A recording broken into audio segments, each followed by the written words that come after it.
ये वीडियो मैं आपको दिखा रहा हूँ कि किस प्रकार जान जोखिम में डालकर रेलवे यात्रा करते हैं। अपनी आदत से मजबूर है, ऐसा उन्हें नहीं करना चाहिए क्योंकि उनका घर परिवार है, उनका इंतज़ार करता है। वो काम करने के लिए आते हैं और सकुशल वापसी की उम्मीद उनका घर परिवार करता है। उन्हें ऐसा नहीं करना चाहिए, लेकिन पता नहीं किस प्रकार किस बात की जल्दी रहती है।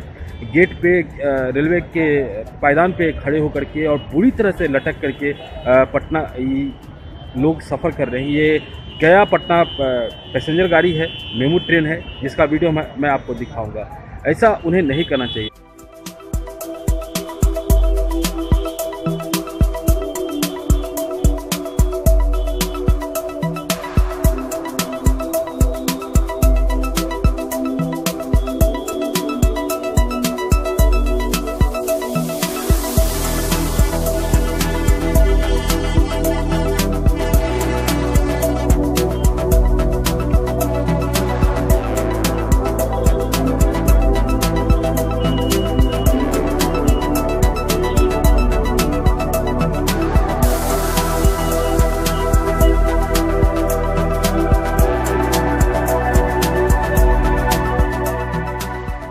अगर आपको मेरा ये वीडियो अच्छा लगे तो लोगों की जागरूकता के लिए प्लीज़ इस वीडियो को शेयर कीजिए ताकि वो ऐसी गलती ना करे।